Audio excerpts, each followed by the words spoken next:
What's going on, guys? John with the ProCut, and I'm up here on my property. I picked up a little used boat. It's a 14-foot Nautic, I believe by Marathon. The first thing I did was strip everything out of it that the previous owner had in it. There was a deck on here that was kind of rotted, and a bunch of wiring and a side box, and I took everything off so I could start fresh. The only thing that's still on it is that one rod holder and the bow light and the main engine. So I've just taken off the old transducer for an old fish finder that wasn't even included or working anymore. I've still got to take this off, but I'm going to need some 5200 to fill those holes in before I do that, so I'm just going to leave that for now. But the first thing I'm going to do here before I wash everything up and polish out the paint is go ahead and get this 25 horse Yamaha serviced. So I'm going to be taking off this lower unit. I'm going to change the gear oil in the lower unit, and I'm going to put a new water pump in it as well. And so to take the lower unit off, the first thing you're going to do is there's two 10mm nuts in here for the shift shaft. The lower jam nut, you're going to loosen that up so you can take off the top nut, and then you'll take the jam nut off all the way so this little rod can come off of it. And then there's four 12mm bolts down here, two on this side, two on the other side. And with those out, you'll be able to pull down this lower unit. Alright, so to undo the shift shaft, you're going to need two 10mm wrenches. So you'll hold that top with one, and then get on the other and go ahead and loosen it up.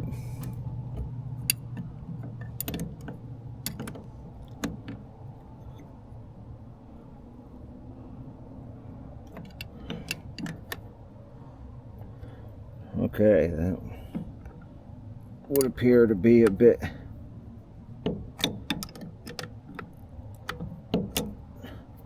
tighter than expected, so I'm going to go ahead and hold the bottom one and loosen the top one.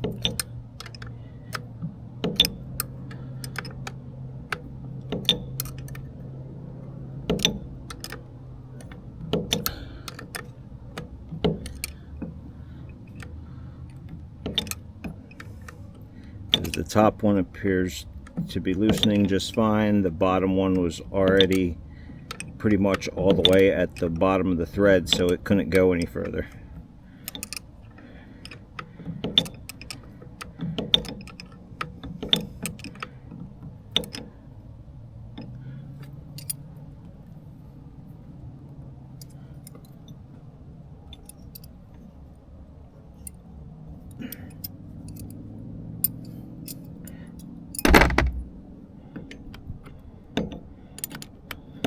Now I'm holding this spring bit down so this little wire is down lower, and then just finishing loosen up that top nut all the way.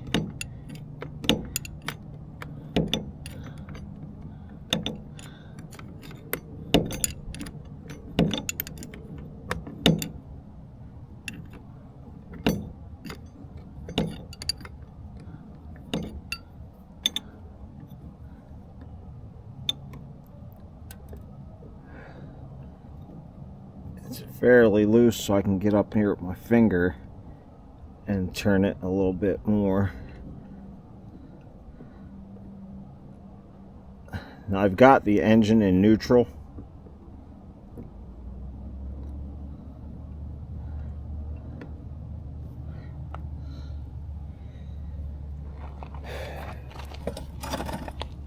All right.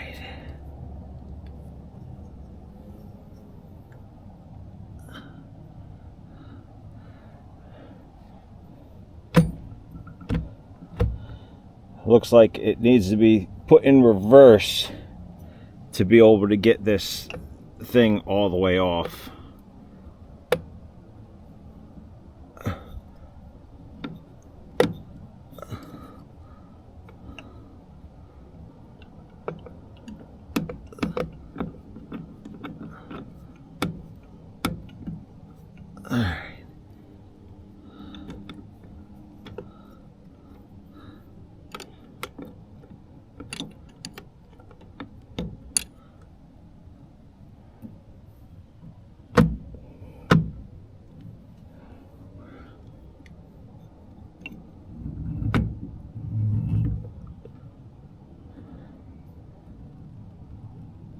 Okay.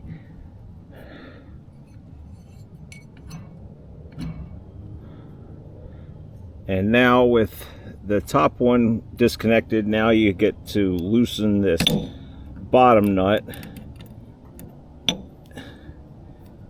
because it has to be taken off all the way in order to get this nut off of here. There you go. So that nut comes off.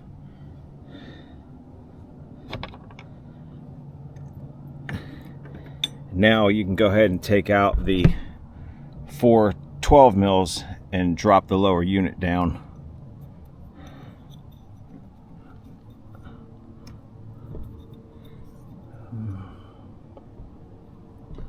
This wire may need to come off of here too. We'll find out once we get a little further into that. The one video I watched didn't say anything about it, so we'll see.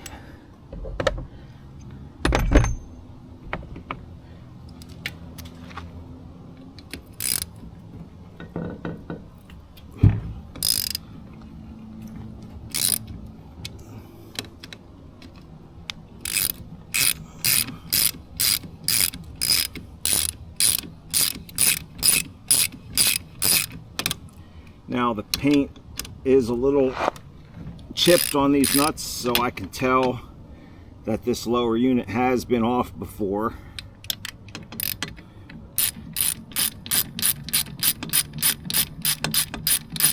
No hour meter or anything on this particular engine, so the owner I bought it off of told me that it was very low hours, but I'm not 100% sure if he was the original owner or if he bought it used as well. So you take out these bolts and then just put them to the side with the other nut that you took off.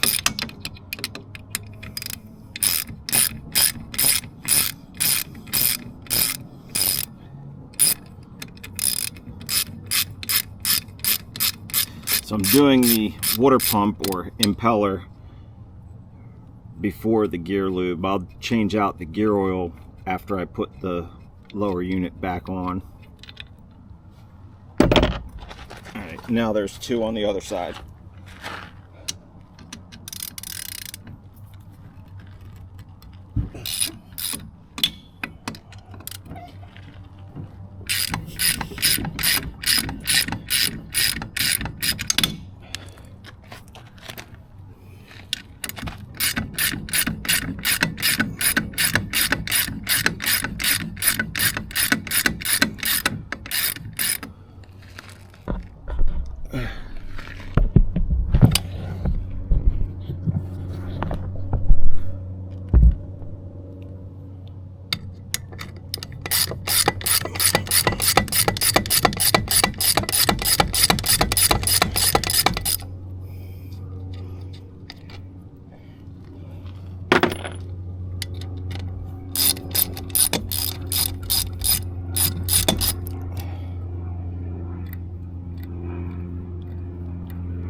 Now with these 4 bolts out, you should be able to persuade this thing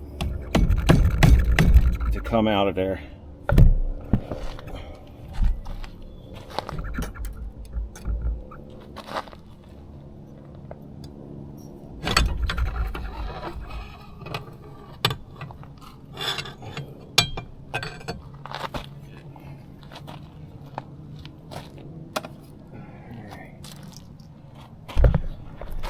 Okay, so with the lower unit off, you could see your water pump or impeller housing here. So you've got 4 bolts to take that off, and then the housing slides up the drive shaft, and you've got your shift shaft here. There's some spider webs and other things going on in here, so before I put this back together, I'll clean everything out of here as best as possible. Alright, so I've got my lower unit clamped in my jaw horse, and I have the new water pump kit. It's a Sierra 18-3432 for this particular engine. And like I said, there's 4 10mm bolts here, so we can go ahead and loosen those bolts up.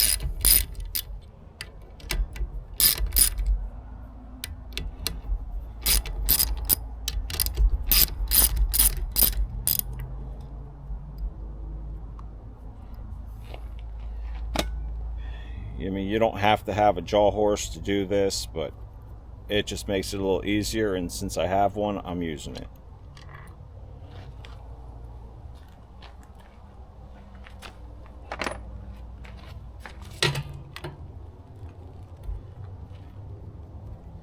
I believe the kit comes with new bolts, but it does not come with these little hold down bars.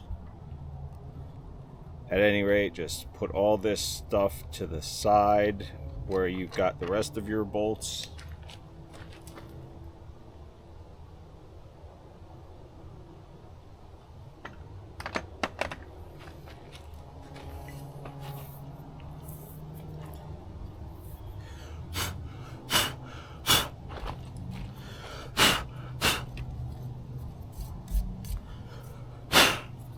Alright, now there's a little rubber grommet here. I'm just going to leave that in there for now. So this can go ahead and come up your shaft and be removed.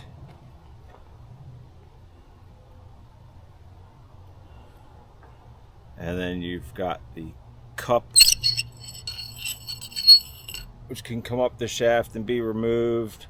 Now, most of these parts are reusable. You don't need to replace everything with the whole kit. You can just replace this impeller if you want. You see how these impeller blades are kind of bent like that. They will just, over time, they work themselves in that way. But when they're new, everything is just straight. Okay, now you'll notice you have the slot for your keyway, but on this one you don't see that. So that tells you that the side where you can see the slot is going to go down, so you know how to put this back on. So with that being said, you can go ahead and pry your impeller up. Okay, may need a little now with just a little flathead screwdriver, I'm going to get underneath of this impeller to go ahead and lift it up a little. Now before you take it all the way, go ahead and spin it so you can see your little keyway tab, which is here, because you don't want to lose that. So once this is up high enough to get at that keyway, just go ahead and normally it would just fall right out, but there's a little bit of surface rust in there, so you can go ahead and pull that impeller all the way off. Again, here's the old one, here's the new one. You can see that they're just kind of bent over from age, and that's why, whether it's working or not, you should replace this every 2 to 3 years.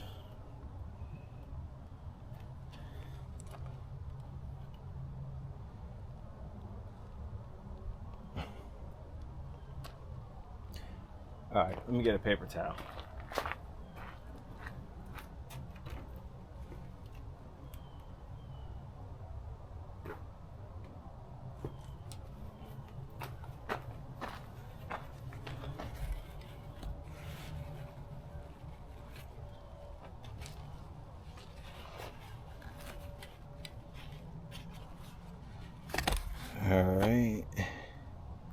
And then I'm going to grab myself a little pair of pliers so I can pull that keyway out of there.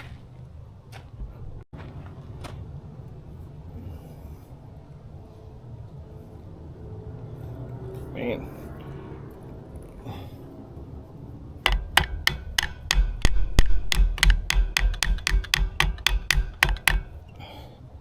Damn.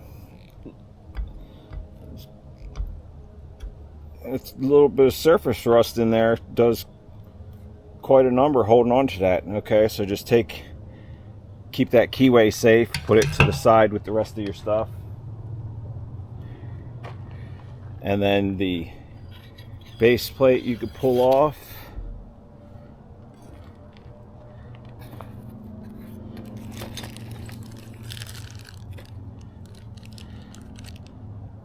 And this is the wrong freaking kit.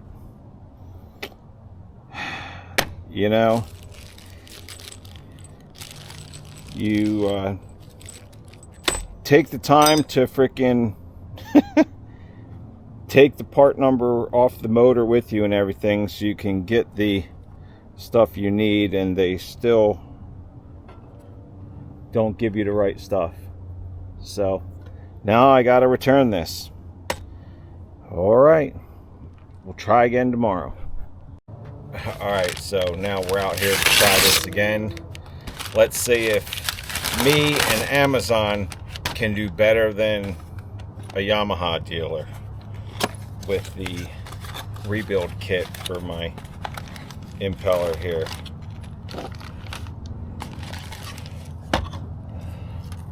I'm going to start with this base plate, and we'll see here. It looks like I might have gone freaking it looks close. Alright, so we've determined that my skills are better than the Yamaha dealer skills when it comes to getting the right part. So the part number should be 18-3431. So the one that I told you earlier was wrong. I'll probably edit that out. So now that we have all the right parts, take this base plate off and replace it with the new one. Put it on the same way the old one came off. And then we've also got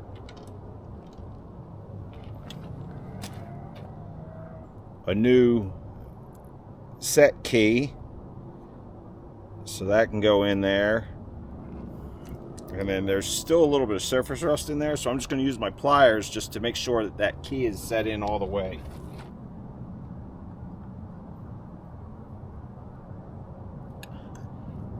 So that should be good.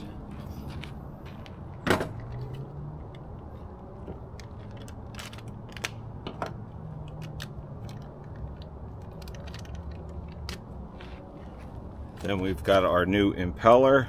Compare that with the old one that came out. And again, where you can see your keyway, that side goes down so your keyway can drop in. So go ahead and feed that new impeller. Let's go ahead and get a little bit of grease inside here so it'll slide down this shaft a bit better.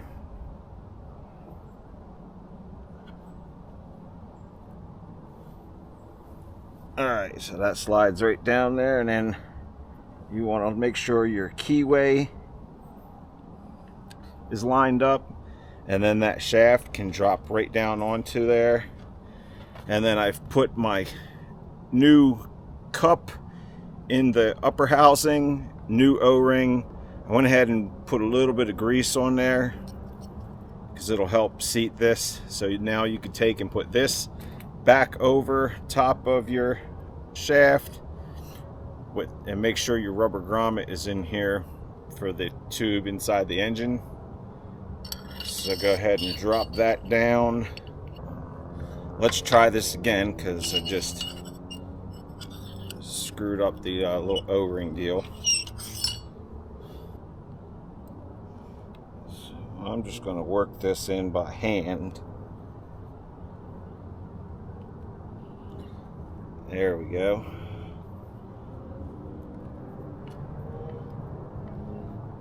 Now that's down all the way.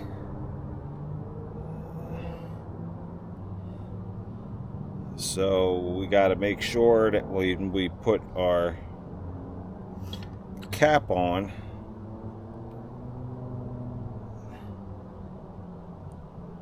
that everything is in the right way. So this actually needs to come over here. This is a little bit of a pain in the butt, not gonna lie. Okay, now I see a decent way to. So this slot has to go into here, and it pretty much lines up with this hole. So that should help. There we go. Now it's properly seated. Now everything is down to where it belongs.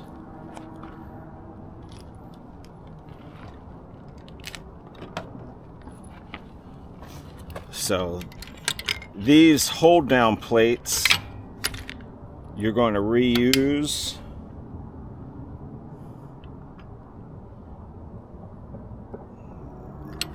But the kit comes with new bolts and new washers.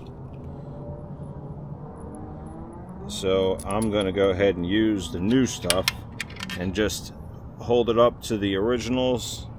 Look at it. Yeah, everything looks the same.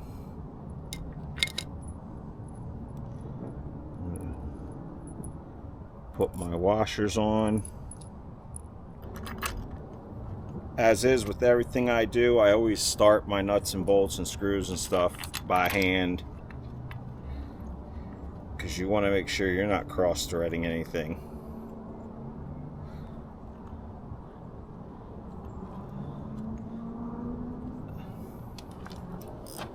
So now you can get your 10mm socket or ratchet wrench, whatever you got, and start tightening things down.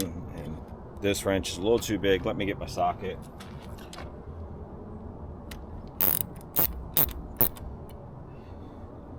And I tend to crisscross as I'm tightening things, is how I like to do it.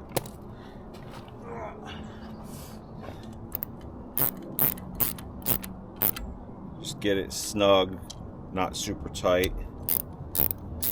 Then you can go to the other one.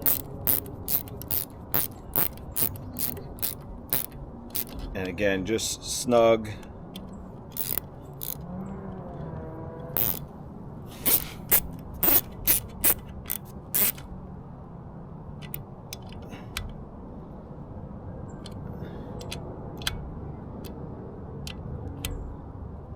There probably is a proper torque setting for this.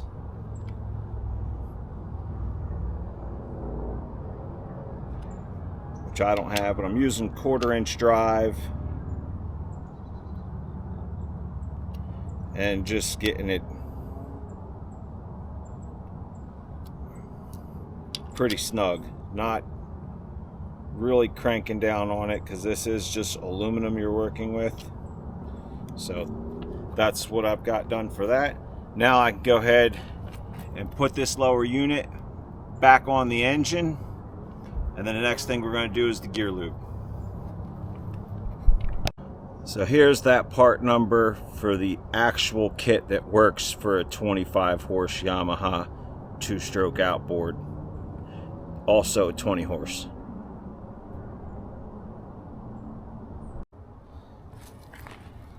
Now with the new water pump kit on, we can go ahead and reinstall our lower unit. Now we're just gonna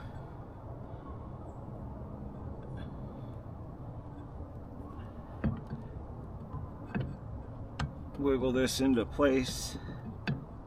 It takes a few tries sometimes, and it helps if you put it into gear. That way you can spin the propeller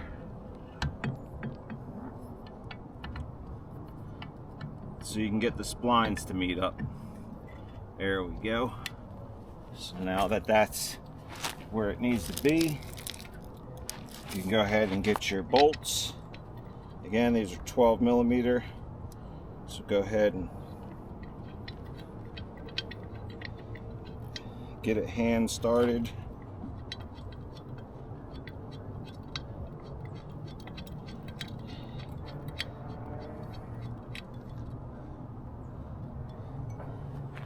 Now with that one hand started, you can go ahead and start the other three. And again, just start everything by hand. You never want to use tools when you're starting bolts or screws or anything, because you don't want to cross thread this stuff. If it feels like it's not going in smoothly, take it out and start again. Don't force it, because this stuff should not be forced. It should just go right in easily.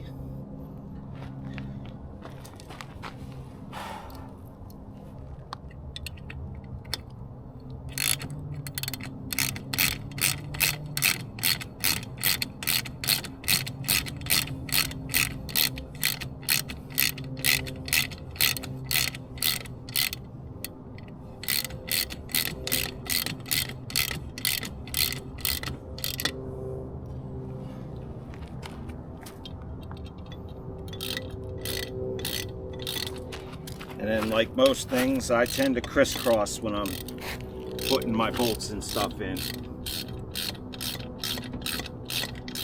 instead of just doing one side first. I switch it up.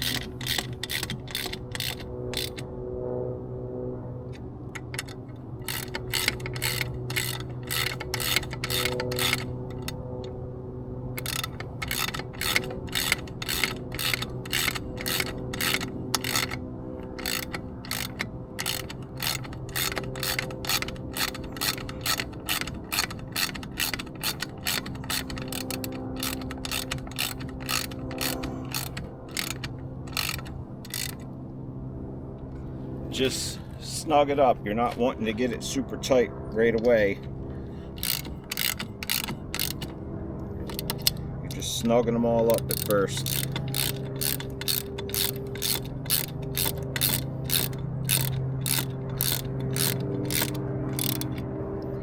And then you can go ahead and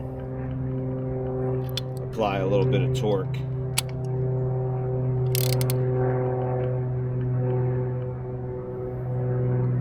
There is probably an actual torque setting that you're supposed to use for this.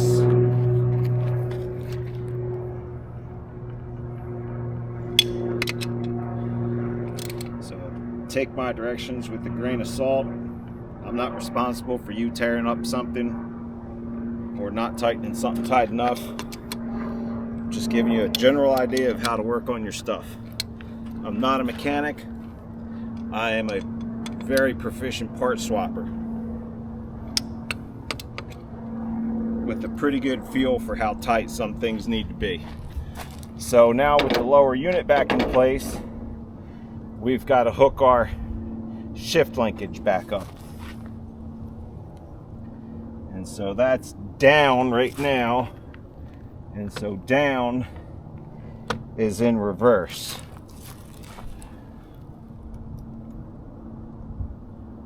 So you want to make sure you put this little metal bracket on first, and then our nut that we took off.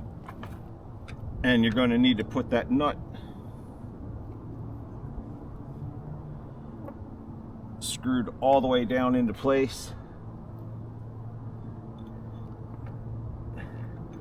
And I'm going to go ahead and, now that the lower units on, I'm gonna drop this motor down, and that might make it easier for me to, so I have to move the camera here. Let's see. Yeah, okay, you should be able to see that.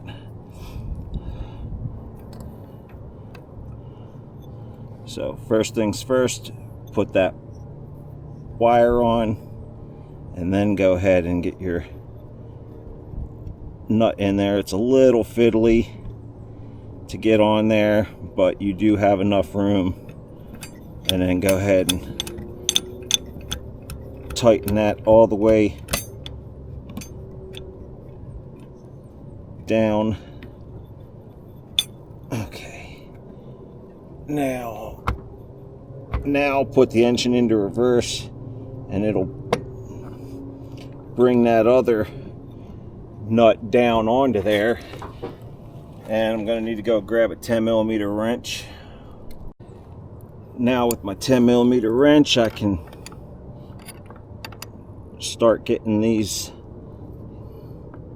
connected to one another.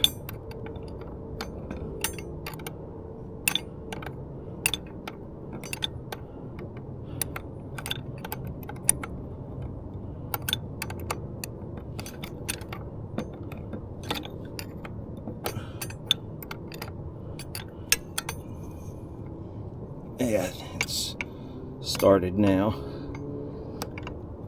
Alright, and then you just tighten this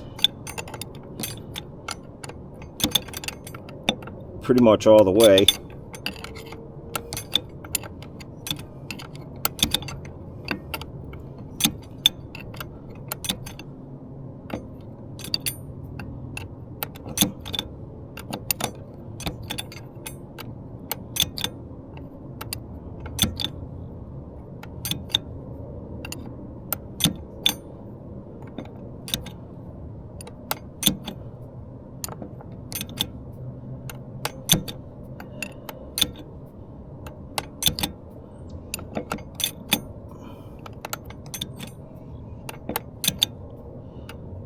And I am holding this little spring thing down so this wire is held down out of the way best as can be.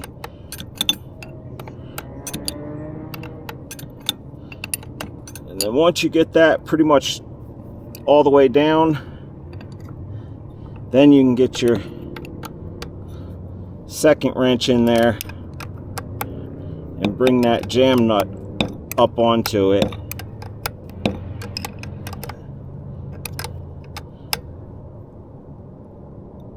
And just get that good and tight, jam them up against one another. Now you can put your engine back into neutral, and you can test if it's in neutral or not. And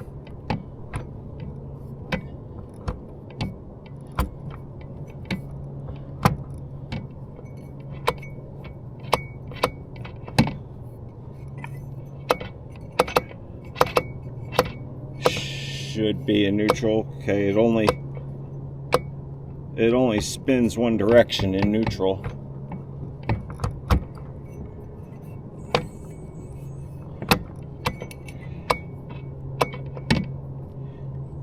Should be fine. We'll see. I may have to adjust this some, but this is exactly how it was when I took it apart. It was pretty much adjusted all the way down like this, so hopefully that's where it needs to be. If not, I'll have my two 10 mils with me and I can adjust it. So the next thing we're going to do is all these grease fittings. We're going to go ahead and grease the shaft everywhere it needs to be greased, and then we can go ahead and hook our fuel tank to it and lake test it. But before we do that, I am going to go ahead and change out the lower gear lube. So we're going to need a big flathead screwdriver, because we're going to pull this drain plug and pull this drain plug. We're going to drain the gear lube out into a drain pan and then refill it with new lube. Now, to drain your gear lube, you're going to go ahead and remove your bottom drain plug It's just a large flathead screwdriver.